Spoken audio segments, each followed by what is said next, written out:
Great moments are born from great opportunity. If you want to be loved as real champions, worthy champions, you're going to have to work and improve and change.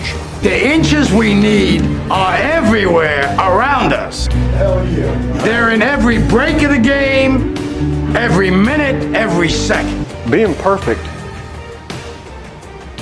is about being able to look your friends in the eye and know that you didn't let them down because you told them the truth.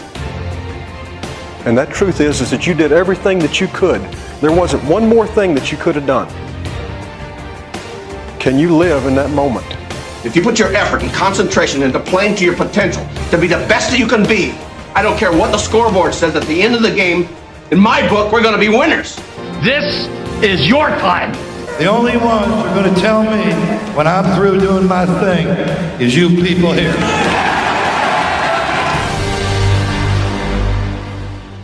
Hi, once again, everybody. I'm Ed Berliner, and welcome into another edition of The Man in the Arena. Thanks so much for joining us. A reminder once again, as we do every week at the beginning of the show, just to remind you, you can see us live on Facebook, Twitter, YouTube, and now on Twitch.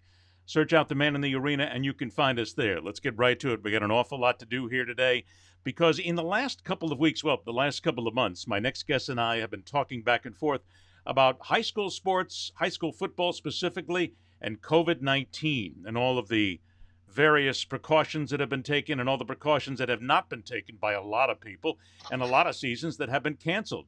There's a question that needs to be asked right now as we work into close to October and teams are playing games.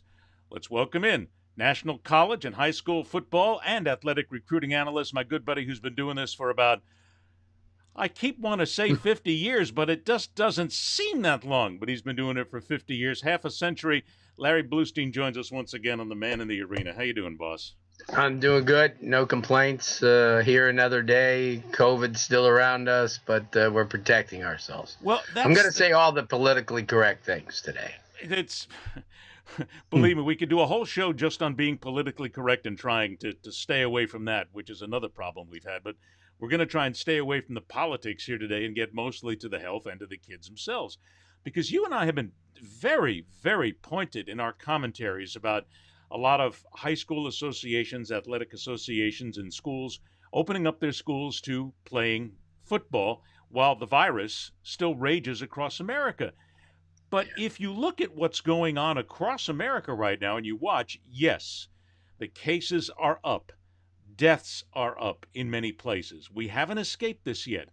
But it would seem as if, Larry, from college football, or high school football, I should say, that maybe they got it right, because we're not hearing of a lot of high schools being shut down once they start. We're not being heard about a lot of deaths that are being involved. So the question I think that people are going to ask is, did we overreact? Did we knee-jerk on this? And maybe, just maybe, the high schools are doing it right. No, I don't think anybody overreacted, because you had it's the only thing you could go on, that the cases were surrounding everybody. And to the contrary, there have been a lot of schools that have started nationally here in Florida as well, that have had some cases, whether it be the players or the coaches or, support staff, and they've been closed down for 14 days.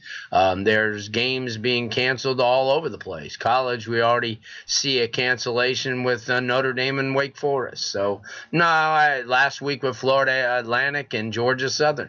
So I don't think there's any overreaction, Ed. It's just that you have to go on your gut instinct for the area that you're in, and there are certain areas of this country made a decision 2 months ago that they're not going to do anything at all but wait this out, and hopefully that it's going to be a situation where it will lessen. Well, it's not going to. I guess that's the point, though. If we look at the numbers, and I'm going to try and be as down the line as possible here and cut the difference here. If you look at the numbers, yes, the counties are up all across America in a lot of areas. But we haven't seen a lot of kids getting sick, or at least we haven't seen the reports of it. Yes, there are the occasional high school students that get sick. College students are the ones who, quite frankly, are being the knuckleheads across America who are helping to spread COVID-19 as if it's almost a contest. But it would seem as if there's a lot of high schools that are doing it right, that whether they're testing, not testing, keeping the kids out, whether the parents are paying attention, I don't see a lot of cases, and I don't hear, and you know me, I mean, I'm constantly watching the news. I don't hear a lot of reports about high schools having to shut down again playing high school football because COVID-19's walked back in. Are they just not making a big deal out of it? Well, as I said just a minute ago, there are schools and in the state of Florida, and I read about them in Georgia and South Carolina and Kentucky and different areas that are having cases and are forced to go into quarantine again for 14 days.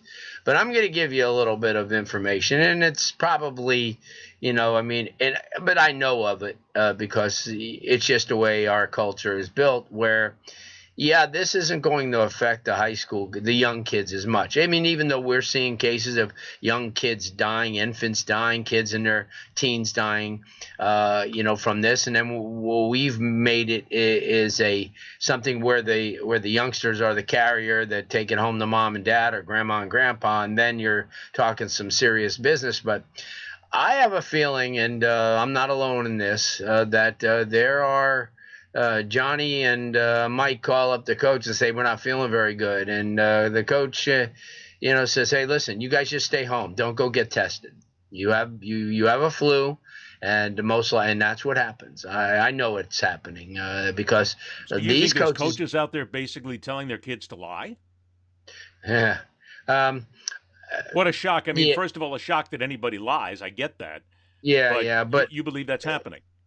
Yeah, I think it is. I mean, if you look, and it was explained to me, just look at what's at stake. These people have waited so long, and then all of a sudden, 2 kids come down with sore throats and symptoms, but yet if they go to get tested and all of a sudden they're positive for it, instead of maybe just staying home and just telling mom and dad, I really not feeling good, I'm just gonna I got a flu and my throat, and just wait it out. Because think about the ramifications. If you go and get tested, then they got to be reported, and then it's reported to the school, and then you're shut down for 14 days, and then everybody from the principal to the student body hates you. Well, the ramifications on the other side are almost criminal, because you're basically helping to put it, I don't know if you could call it endangerment, if you will, but it would seem as if at that point that you've got to be breaking all kinds of, maybe not laws, but certainly regulations. You're allowing it to spread.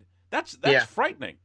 Yeah, it's frightening, but I mean, and then people are probably out there right now saying, "Oh, give me a credential, give me a link, give me proof that it's happening." But you know what? Come on, it's human nature, and I see how this can really bring a program to a halt so quickly. So I'm thinking to myself, if Johnny and Steve aren't really over the edge with it to the point where they have no taste and they can't breathe, and I just think that if they have flu-like symptoms, which are 85 to 90% of what this is all been like for a lot of people. I mean, people, they die, and people are on respirators, but for the other 75 to 80% that aren't, what they do is they'll tell you for a week, I just didn't feel good, and that's what the young kids, for the majority. Now, obviously, if you get so bad, I mean, these kids can always go to the hospital, and then hey, I told coach, but coach told me to wait. If you want to tell the truth and you want to rat out on the coach, but most of them won't.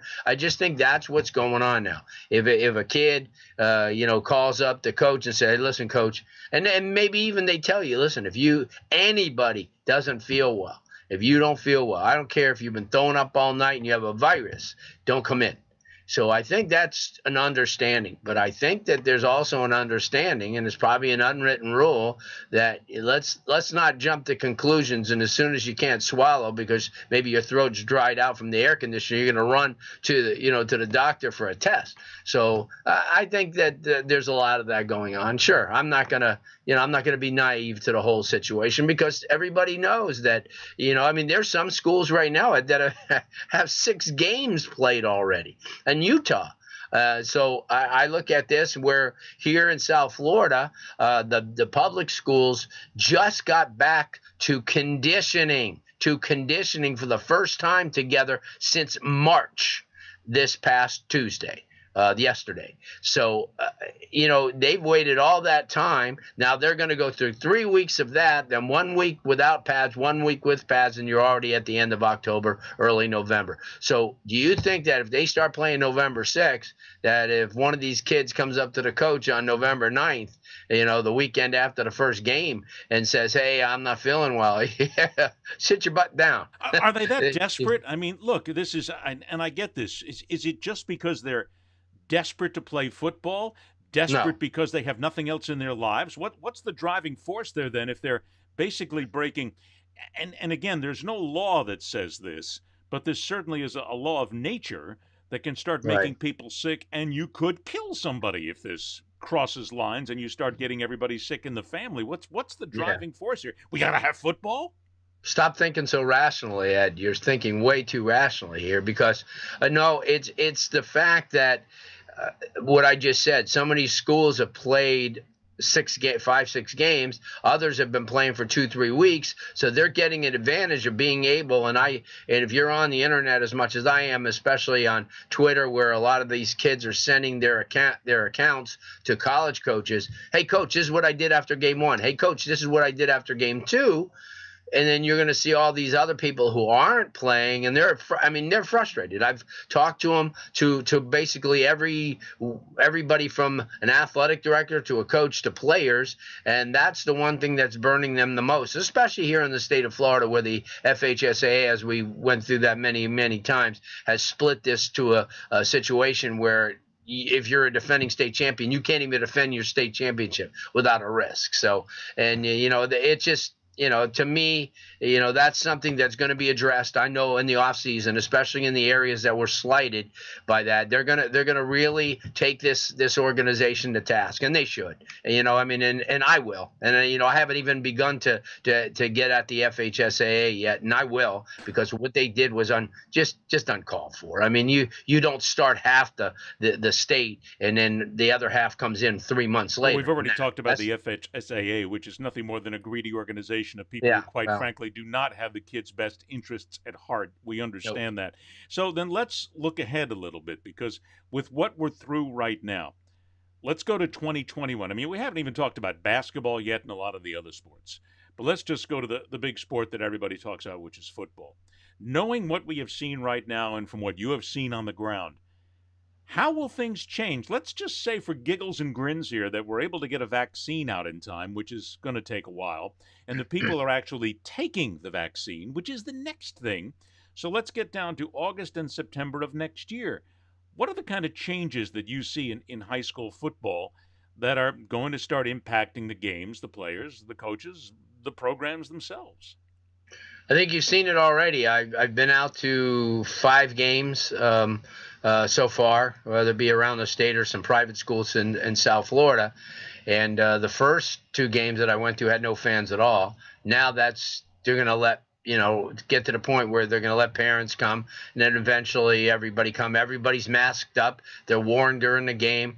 They're given when they enter in, they're given in a small bottle of hand sanitizer and urged to keep keep their distance. And that's just a wave of the future. And because I don't know if you know, but as of yesterday, we have another possible pandemic brewing in China of an influenza virus that there's really only 10 antibodies known to combat it. So, we may be in this situation where we're going to get as they call a pandemic du jour for years to come. And what are you going to do? Just keep, every time you get a new pandemic, you're going to spend almost over a year finding a vaccine for it. So no matter what happens, we're going to see fewer fans in the stands. We're going to see, of course, we'll see a lot more social distancing, which is going to be difficult itself in any sport, no matter how you slice it.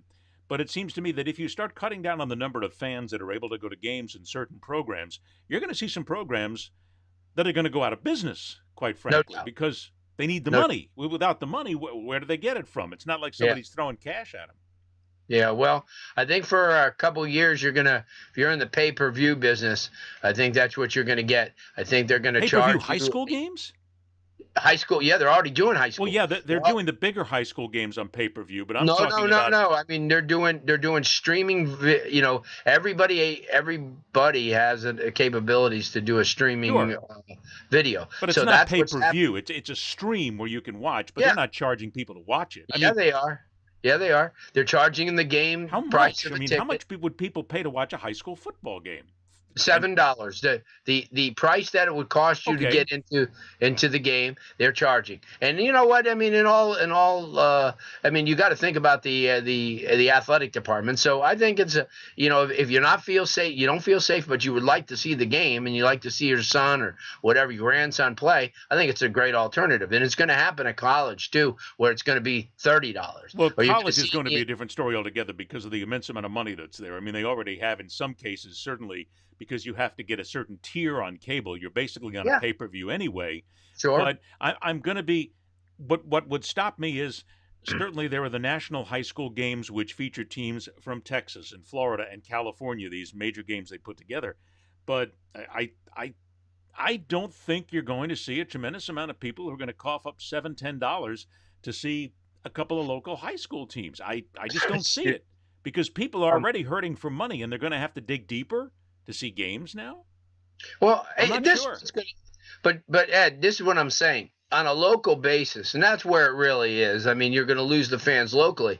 I think that if they are going to keep it at a 25 to 30%, minimum for the attendance, I think that these people would just in the opportunity to see the kids play locally would be the same interest as if you were going to go see Deerfield Beach and Ely tonight, and they say, well, we've already got our 20%. You go, well, I want to watch it, and if it's only going to cost you the game ticket, so you'll pay the $7. You're going to pay it anyway. So, and I think that's the rationale that they're going to bring in, and it's going to happen. It's going to happen. It already is, and and I'm not going. I don't blame them. Yeah, I mean, I don't blame them if you can make money on it. Go right ahead. But I just don't see it becoming a huge moneymaker. Maybe it's just a matter of just making enough money to keep the program going and pay for certain things and just hit a watermark level. But I don't see it becoming a huge revenue generator. Well, and okay, so you lose the $7, but here's the thing too. It's just like going to a Major League Baseball game in South Florida, which probably isn't a good example because they've done some really good things as far as to make the food cheaper. But you always know that anytime, like, okay, perfect example for an NFL game, your tickets are almost $75 a piece. Probably in some instances more. So let's say $75. So if you have a family of 4, you're $300 in without parking, without eating food. So this is what's going to happen. They make their money. Obviously, a lot of these places make their money, especially NFL stadiums, on the concessions. I mean, because as well as I do, if you're going to get a beverage, a hot dog, popcorn, ice cream, it's going to cost you $30, $40 per. So, you're making money, and that's the one thing that the high schools are losing on that revenue too. Because even though their hot hamburgers are $2 and a drink is $1, they're still hamburger. Sign me up, babe. Huh? $2 hamburger. Sign me up, man. In 2020. So what they do at high school games, they have they make it affordable because that's their clientele. But I'm saying if you get hamburgers and that they make maybe $400 or $500 a game, and that's revenue that they need. So, but you're going to have to adjust. I mean, that's just the way it is because we're going to be under this rule for a long time. I mean, I can never tell you the next time you're going to have somebody in front of you or next to you that you don't know or you didn't solicit, to go with you in any game. It's going to be maybe a year or two, maybe even longer till you'll have packed stadiums well, again. But is that the thing that you're hearing when you go out to a lot of these games and these schools? Because it's certainly what I'm hearing from things that aren't even sports, where people, for whatever reason, are believing, well, okay, it'll pass by the wintertime. We'll have the flu come in. We'll get a vaccine. Everything will be great. It's almost like it's sunshine and roses all over again. I don't know what you're hearing, but I'm hearing people who think, oh, don't worry, by summer of next year, this is all going to be fine and dandy and we're all over this. I think we're talking about people who have no sense of reality whatsoever. Are those the same people that said it would have been gone by Easter of this year? Are those the same people that said that it was going to be gone by July 4th? Listen, in some Easter, areas, July 4th, Labor Day, Memorial yeah, Day, every single time you come up and say it, it's the same people. and it's potentially as rampant as it has been in the past. If somebody gets at a group of people, you have morons going to these parties. The whole thing is when you feel good and you feel healthy, that's the time where you act a fool. And that's what these people are doing. These college kids are out to impress. A lot of them are freshmen that are coming into schools for the first time. They're going to a party. I'm not wearing a mask, man. They're going to think I'm some, mama's boy. I'm not doing that. So you Geek, go. nerd. Oh my God, the nerd phrase comes back in 2020. Well, it's going to happen, and it's just nature. It's just human nature that people are not the same. So you're going to have this. It's going to be extended. I love to hear our 45 tell us all, hey, it's going to be gone here. It's going to be gone there. He knows. He's consumed with other things in his own mind, so he doesn't really. Well, but even outside of the politics here, there's on the day that we're doing this, we're doing this show on Wednesday, September 23rd. Today, the FDA went before Congress and said, look, we're not going to put anything out there unless it's absolutely safe. That's why we're going to have safeguards. We're not out there. We're not pushing for Election Day. We're not pushing for any day. It has to be safe. You have the head of the FDA, Fauci, and others who are saying, look, I'd give it to my family. But you know as well as I do, there's a lot of people who are not going to take the vaccine the first time around. They're going to wait until it goes through 2 or 3 ramifications and different subsets, if you will, before they take it. And that's going to mean longer time. That's going to mean the winter. That's going to mean the spring. That's going to mean the summer of next year. So that's why I think what's happening is there's this knucklehead theory out there from some people that don't worry, it's going to be gone in 6 months. Yeah. But what you're pointing out is it's not going to be gone, and it's the logical thing to say. So if you think high school football is all of a sudden going to solve itself after one season, you're insane. There's something wrong. Take the cord out of your head. Take the cotton out of your head. It's not going to happen. Ed, what it's going to become, and if you really sit back and really think about it and be rational about it, it's going to become the yearly influenza pandemic. You're going to have COVID-19. That's going to be the yearly. Yeah. It will be. It's just going to be, and you're going to have those 65% of the people take that influenza shot, while the other 35% don't, and and they won't because they'll give you an excuse. Listen, I take it. Obviously, I had a kidney transplant, so my doctor always tells me you got to take everything. You got to take the pneumonia. You got to take everything. Now, obviously, with this, with the COVID-19, I mean, I'll kind of hit the brakes a little bit and wait and see because, I don't want to be a guinea pig and I can't afford to be a guinea pig. Even though I get the flu shot, I still get, everybody gets sick, but you just don't get as sick and it's not going to make you, deathly ill. And that's why I take it. And I'm sure that the COVID-19 is going to have the same deal. People just don't want to take a step back and look at reality. And that's not my fault. I can't lead you into the water. It's nice and cool out here and everything. It's great, but I can't lead you anywhere, Ed. So that's what's going to happen. I don't want to lead anymore. I don't want to. I'm like you. I don't want to lead anymore. Make your own decision. No. It's okay. I have to take care of myself and my family at this point. So, but unfortunately, that decision, while you're letting those people make decision, could easily affect you. So and it will. Unfortunately, sometimes you can only control what you can control, and quite frankly, I understand these people, but Well, no, I don't understand them, and I don't want to understand them. Nobody does. Let's go ahead and move on to college football because we only got a short time to go, and I want to make sure we get a couple of things in here. Deion Sanders becomes the head coach at Jackson State. What the hell has Deion Sanders done to deserve becoming the head coach at Jackson State? Absolutely nothing. I mean, sure, he's a nice guy, but he's got some interesting things in his past, some businesses that have not gone well, and they put him in there. Sure, they're going to get attention, but does Deion Sanders deserve to be head coach of a program like Jackson State? Well, he certainly hasn't paid his dues as a coach, and there's a lot of there's a lot of guys that are out there that have been position coach and been GAs and, gotten a lot of coffee for a lot of people for a lot of years that, here's a prime example. If you had a guy like that in the NBA, would have Eric Spoelstra ever gotten his opportunity? Here's a guy who paid his dues. He was a film guy, for Pat Riley. He was a hustler. He did a lot of things that, hung around the game. Pat gave him a good chance to learn the game, and he has. But he would have never gotten a shot. So let's say Bill Russell came out of retirement and went up to Pat Riley and said, hey, I want to be a coach at your, for your Miami Heat. Then Eric Spoelstra wouldn't have gotten an opportunity. I just think that when that happens, it's kind of a self, promotional type of thing. Well, that's but all it is. It's a marketing promotional deal, and that's what Jackson State is doing because they need to make money. They need to bring in some higher, some better teams. They need to bring a higher level of marketing and publicity, if you will, to the program. So they stick Deion Sanders in there. It's all over the web right now. It's going to get a lot of attention. But Deion Sanders does not deserve to be head coach at Jackson State. As you said, he hasn't paid his dues. He's there. He's a figurehead is all he is. He's a bobblehead that basically is doing nothing more than going, okay, fine, I'm here, I'm coaching. Now, if he brings in, he's supposedly going to bring in people like Warren Sapp to come in and coach. What the hell has Warren Sapp done to deserve becoming an assistant coach? Again, it's a zero because guys deserve to pay their dues, and that's what they're doing. Jackson State has blown right past the people who paid their dues and deserve a shot at becoming a coach.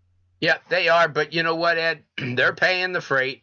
They get to do whatever they want to do, and that's what they're going to do. They're going to spend their money in that direction. Now, will it work out? Will it work out? It'll work out from the PR standpoint, like you said. Plus, you're going to get kids. You're going to, parents now, if you have a son, you go, and he offers you, and you get a chance to have Deion Sanders come to your living room, and, and he has a couple of his NFL buddies there, it's going to be tough to say no. If you're at that level, you're not going to be a Ohio State player or a prospect or a Notre Dame type of kid, and then Jackson State comes calling. You're not going to make a decision to go there over those schools. But you know what? You could parlay it against some of those other lower programs, like maybe a low Division I or the FCS programs. And but see, I would think twice if I was a kid that actually had some sort of advice coming on his side, and if I had Deion Sanders on one side and a better program on the other side that plays football with veteran coaches and that actually has a good program that wins, I don't go with Deion. I mean, I think this is part of the problem. I don't think a lot of the young athletes out there, first of all, who's Deion Sanders to them? Take a 17, 18-year-old kid out there. They don't know who the hell Deion Sanders is. No. He's a guy they call Neon Deion about 150 years ago. What does he know? Right. And Warren Sapp, it's the same thing. They don't know who the hell he is. So it's not like they speak to this current flock of players out there who want to win. They want to get to the NFL. And maybe you've got Deion who'll give them a connection to the National Football League. But if you don't win, and if you don't have the right coaches in there, you're going to take a kid, and you've been doing this on recruiting for a long time, you're going to take a kid who's an A-plus recruit who all of a sudden gets buried because he's not getting the reps. Something happens. Coach makes the wrong decision. And here's a kid who's denied any chance to even take a shot at the NFL because he doesn't have a decent coaching staff. And to me, that's what Jackson State has done. Well, let me go on the other side. I mean, I will. Let me, because I did. It's an easy thing to hammer. It really is. But I will tell you this: he's kept close to high schools. Okay, he was a coach this last year at Trinity in Texas for his son's team.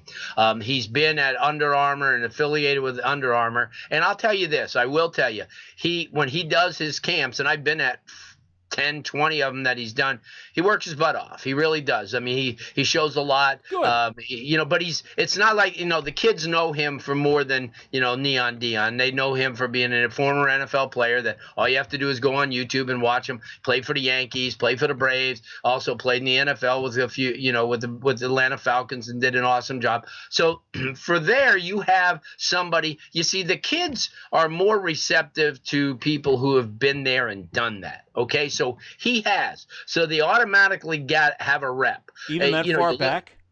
Yeah, but you know what? He's done it. And I mean, we're going to talk in a little bit about one of the greatest running backs of all time, probably the most underpublicized greatest running backs of all time, who tragically passed, in Gale Sayers. But you see, they don't know Gale Sayers, but they know of Gale Sayers. And if he was there, he's automatically has that respect. But I will give Deion Sanders the credit.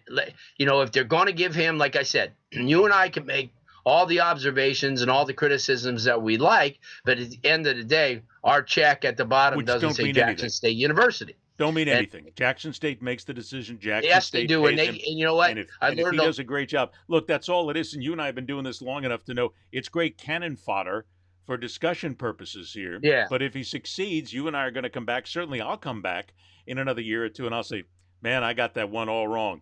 But I don't think I'm going to get this one wrong. That remains to be seen. Okay. Right. But the only thing in closing on that I will say is, I've never told anybody how to spend their money, and I never will. So this is their opportunity. They've gotten a whole bunch of guys that were in the NFL. Can they teach? Can they coach? What's going to happen when they're 2-6? Is Warren Sapp going to be up 3 o'clock in the morning grading the defensive lineman? I don't know. That's kind of tough to say.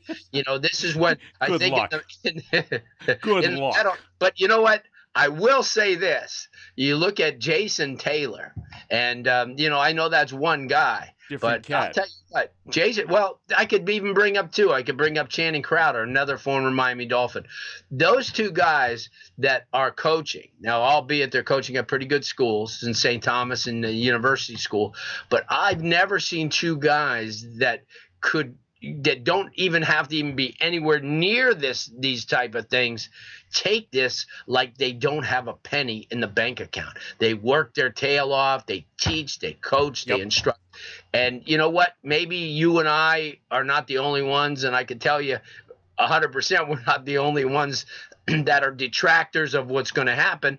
And they hear enough of it that just may drive them to work harder. So I am all for the kids, and I am all for the athletes getting the greatest possibility that they can out of their education and their athletic education as well. And that's why I think it could have been someone better. But again, it's their money. Let's come back. It's going to take 2 to 3 years to find out if indeed it did any good. And that's when we're going to find out. Yeah. I mentioned Warren Sapp. I'm going to go into witness protection by the time this one is over. I swear I will. The University of Miami Hurricanes have played 2 games in the 2020 college football season. They beat up on UAB and Louisville, and they didn't even really beat up on Louisville. Okay, that game was a little bit closer than I thought it was going to be. They're rated 12th nationally. Let's stop. This is an overrated football team right now, and I'm not saying things to hurt the UM, but this is the reality of the situation. There are some people out there who think the University of Miami is still the grand national champion that they used to be, and they can run the table, and they're the big bad Hurricanes. They're not. No. They've been average at best for how long now? They've barely been average at best certain times. They've had coaching turnovers, AD turnovers, player turnovers. They're not even the best team in South Florida anymore. Yeah. So is it not fair to say that they're overrated right now? Can they come back? Love to see it. But right now, this is an overrated football team, and people need to stop thinking of this Miami Hurricanes football team as this grand power anymore. They're not a power. Okay, here, and the only thing I can tell you this is the same thing that I've been saying for the last week. All right, since Miami and Louisville was the prime game, and FSU and Miami is the prime game this coming week, I can tell you this. If the Big Ten and the Pac-12 were playing, there are 8 teams that would have been rated against over Miami. So Miami would be 20th right now, or maybe 21st. Maybe. So they're not overrated. They're rated for what they need to be right now. But I can tell you without hesitation, there are 4 Big Ten teams, maybe 5 Big Ten teams that would be rated over them right now, and definitely 3 Pac-12 teams. So you're talking a slot of 9 more, which would take them to 21, which is which probably is where they should be. You're just in a situation now, Ed, where there's not enough teams to rank. Well, so wait a minute. Stop right there. That's it. They're not the powerhouse program that they used to be. They don't recruit like the powerhouse program anymore. They've made so many mistakes on the coaching side of things that they've driven a lot of great athletes away. And if you look at it, Larry, and again, witness protection is calling. Miami won't contend for a national championship for 10 years. Yeah, well, I can't make a comment like that because I don't really. Why? They have a real good 21 class, but my point is this: I just want to direct with what you said and what a lot of people would say, and I've said this. We do a podcast for the on the University of Miami. Good guy Alex Dono and myself do, And I'm not hating. It's not a matter of hating people. I'm just being real. That's all. Right. Right. But I'm just trying to explain that where you are now, like Miami and Louisville would have been a 12 o'clock game if Big Ten schools and Pac-10 schools were playing right now. They would have never been a 7:30 game. They would have never been a 7:30 game this week with a Florida State team that perhaps is right now worthy of a 12 o'clock kickoff. So that's why I'm saying that they're just taking taking advantage of the times. So it's up to them to do that from a lot of standpoints. From a promotional standpoint, look into one week and everybody in the country, and you can't penalize Miami for this. Just the way it is. I'm not penalizing. I'm just speaking fact here. That's all. But I'm just saying, has anointed De'Ara King one of the best quarterbacks in the nation. They've already said that their kicker is going to be the top kicker in the country. But you wouldn't have known that if you didn't watch him on national TV last week. And that's why I'm saying they're taking full advantage of it. You can't blame the school for it. But what you said is 100% right. I'm just giving you the facts that if you were playing a full college football season, Ed, and you went into your rankings, there's no way on God's earth would Miami be in the top 15. There are 22, 23 team right now because you have I just challenge football fans to look at the Big Ten, and it's not just Ohio State, Penn State, and Michigan. You have Wisconsin, you have Iowa, you have a Minnesota team that went 11-2 last year. So that's why I'm saying you have 5, maybe 6 teams in the Big Ten. 3, 4 with Oregon and and those programs out west that would be higher rated. So Miami would be 21-22. And you have teams in the ACC that are better than they used to be. You have teams in the SEC that are still better than they used to be. You have teams in the Pac-12 that are getting better all the time. It's not like Miami runs the roost anymore. They're not the big time. They're not the big guns anymore. And I think their fans just need to back off a little bit, let them grow. Let them spend the time. Root for them. Get out there and root. Just go nuts rooting for them because they're your team. I love it. They won't. But You've take it been around Miami with a grain of salt. So long. Haven't you been around Miami fans to know long enough? That's part of it. That's part of the reason why I'm saying this. Because if I see one more time, if I see a Miami fan after a win over Louisville puffing out their chest going, we're going to contend for a title. No, you're not. You're not that good. You're going to get buried by a good team because this is a team that is coming together. So be realistic about the team. Back them, be behind them, love them, do whatever you want. Buy $3,000 worth of gear and go to every game when you can. But realize you're not the big dog anymore. You got to earn it to get back. That's Clemson in 2 weeks. That's all I'll leave you with. That's all I'm saying. There we go. I'm going to be lucky if I ever can show my face again in Coral Gables. Lastly, because we're running a little late, I want to make sure we get this in here. As we speak, it was announced today that Gale Sayers died at the age of 77, and Gale Sayers had been ill for a long time. Dementia had taken its toll on him. I had a chance to meet him and interview him a couple of times many, many years ago, and I actually made a big deal today on Facebook that I have this mini Chicago Bears helmet that was signed by Gale Sayers. It's one of the great things I have. Because I wasn't a Bears fan. But it didn't make a difference. If you're a fan of the national football, you gotta love Gale Sayers, Larry. This was one of the most electrifying, amazing athletes I've ever seen.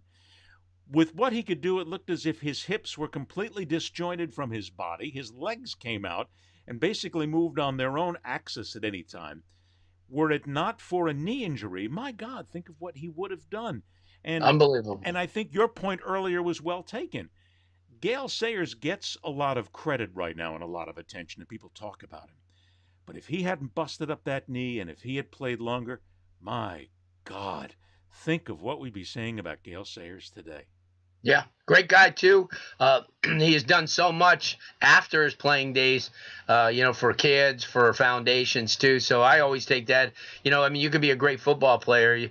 You could be a great baseball player like Ty Cobb and have a reputation that kind of like doesn't endear you. So to me, somebody like that will have a place at the dinner table anytime for some of the greats, and there's no doubt about it. And knowing Tony Sands, former running back at Kansas, who smashed all of his records in college, this is a special day for him, the guy that he's maintained a close relationship over the years.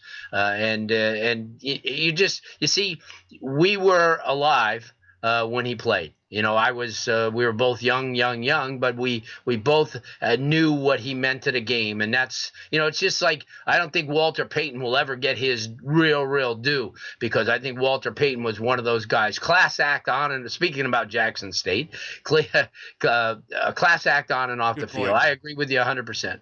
See, Gale Sayers changed the game. He opened up the game for a tremendous amount of athletes, a tremendous amount of players at a difficult time in the National Football League, a difficult time in this country as well. But what he did on the field changed the game. We will never see his like again, and truly it's a shame to see one of the really good guys go. We wish him a rest in peace, and to his family and friends, he will be long remembered when we are all gone, simply because of the things he brought to the game and the things he brought to life as well. All right, let's get everything out here for Larry Blustein, figure out how to get a hold of him, because he's the good guy. Remember, he didn't say anything negative. Miami fans will still love him by the time it's all said and done. Don't forget that on Twitter, Larry's everywhere. It's at Larry Blustein, at SFHS Sports, and at Prep Red Zone FL. That's his Twitter if you want to grab him there. Also, don't forget, you can go to the website, which is prepredzoneflorida.com. And there's one more, because if you want to go to his own website, you go to LarryBlustein.com. Did I miss anything? Please do. Did I miss anything? No, you did everything great. I appreciate it. I just want to make sure, because I've never, out of all the guests that I have on the show, I've never had anybody who's had so much social media as you. I got to make sure I get it all in there. Yeah, well, I don't even give you my Instagram account or things. So we'll leave it at that. Great, spirited conversation. I like those. Very important to tackle some subjects. But as far as the University of Miami, you've had the right, because you've covered them diligently over the years for like 40 years. So you have the right to have an opinion. I haven't covered them recently, and let's be fair, I haven't been around the program covering them on a day-to-day basis for about 10 years, and I'll admit to that. But I know the program inside and out. I know the players who are there. I know the people who are there. I talked to you. I talked to so many others. I know what the legacy of that program is, and it's an astounding legacy what they put together in a few years. They were the team. I mean, there was no other team. You made your bones by beating a Miami football team. They were so good. And all I'm saying is right now to the fans, back off, relax. You're not that good right now. And you haven't been good. You haven't been that great for a while. So let them grow. Let the kids be kids, for crying out loud. That's all. I agree. We'll see how much trouble I get into. Big Blue, always a pleasure, my friend. Take care. We'll talk to you soon. I appreciate it. All right, Larry Blustein. He's the guy who actually brings reason to it. Thanks so much for joining us, everybody. Stay tuned. You're going to find out more about how to get a hold of us, and make sure that you listen to us, catch the podcast, catch us on YouTube, catch us on all the social media as well. For Larry Blustein, everybody here, I'm Ed Berliner. Thanks for joining us, everybody. Rock on, true believers. See ya. Be sure to stay connected on social media with questions, comments, conundrums, you name it. It's at Berliner Speaks on Twitter, Facebook, and on Instagram. A great place to talk business and learn a lot more about what we do is simply check us out on LinkedIn. Just go there and search out Ed Berliner. A reminder that every single episode of The Man in the Arena is uploaded to YouTube. Just go to welcometothearena.com, or if you're on YouTube, search out Ed Berliner Media. If you would prefer to listen to The Man in the Arena, every episode is available for download on all the major audio podcast platforms. The Man in the Arena is produced by Entourage Management, LLC, and Entourage Media.